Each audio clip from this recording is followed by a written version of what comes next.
In an effort to better the relations between community members and police, the New York Police Department joined forces with faith leaders to create the People's Police Academy.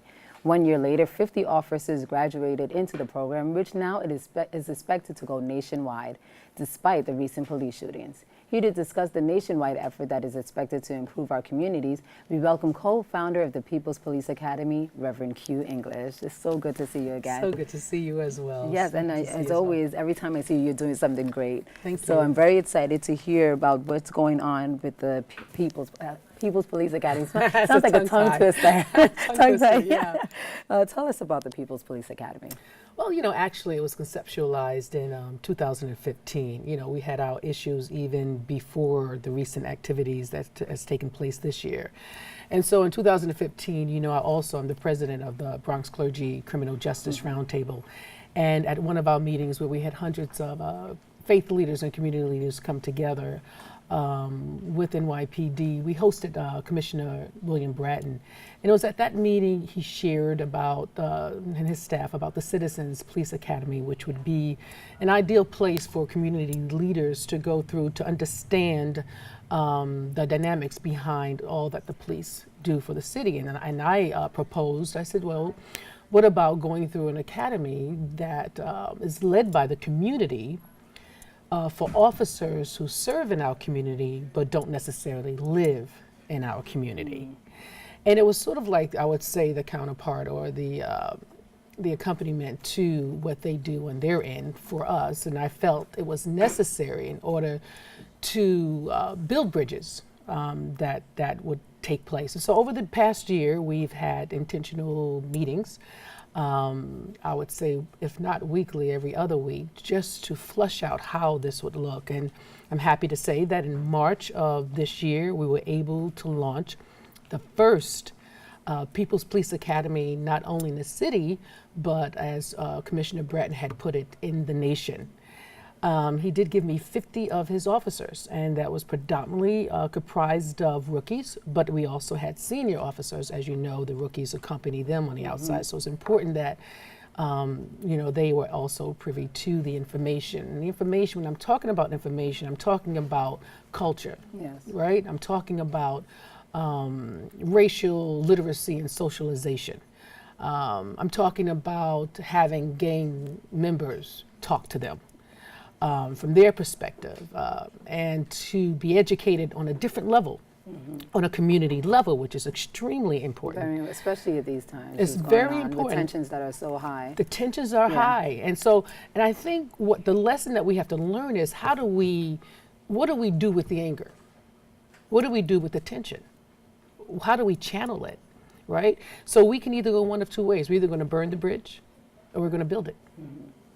And, while some of the things that we face has just been absolute atrocities, and on both sides, I think the formula for creating a different narrative is being able to see the situation from one another lens.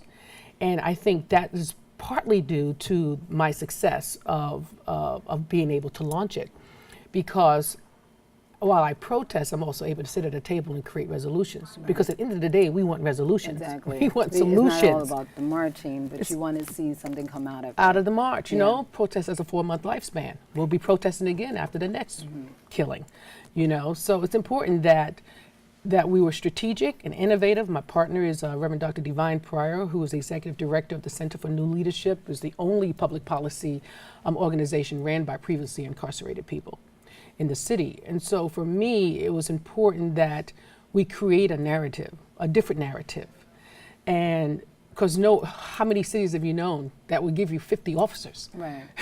From the police force. And it's great to see that they're working along with you. And I see one way that one aspect that you're using to bridge the gap is that you're using faith to bring them closer together. Absolutely. I feel like, if we consider ourselves faith leaders, that's our primary call, is to build.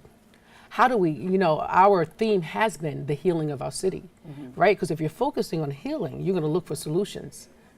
If I'm just focusing on defending a posture, we'll have no solutions.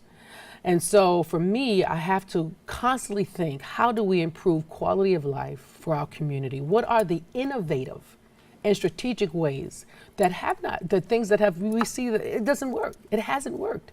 And you look on, I was looking at CNN and you know, they had this person on or that person on, and they're just like bickering. There's no resolution. Everyone is just trying to defend their position. My point is, let's now look at it from a different angle. Let's change our narrative. What can we do to make it work? And so when we thought about the People's Police Academy, and you know, and we had raving reviews from the officers. Now, initially, you know, they thought it was going to be simply a officer bashing session, and it wasn't. It was to help them better serve a community in which they don't live. Was it easy for you to get the officers involved? Because they feel that the community will bash them, like you said. Right. Was it an easy process to get everyone involved? You know what, I'm going to give the credit to my inspector, right? My inspector is very progressive. He's a family man, and he understands it, and he gets it. He's a man of color, and he was able to galvanize his officers. Now, how easy it was for him, I don't know. But when they showed up in class, you know, the first day it was like, okay, what's this all about? Mm-hmm. You know, this is going to be the typical what I'm doing wrong. And there's a way you can create the education and from a very positive view and still get your message across.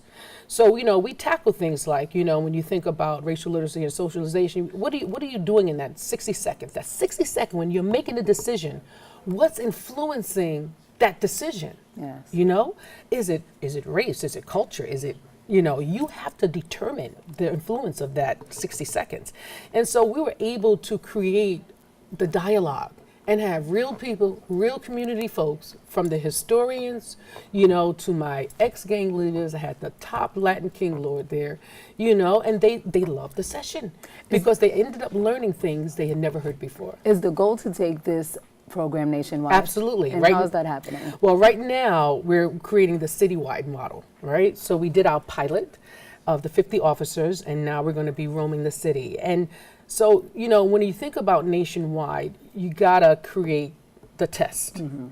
So even after this first pilot, there's the rollout in the city that's going to give us flush it out even more.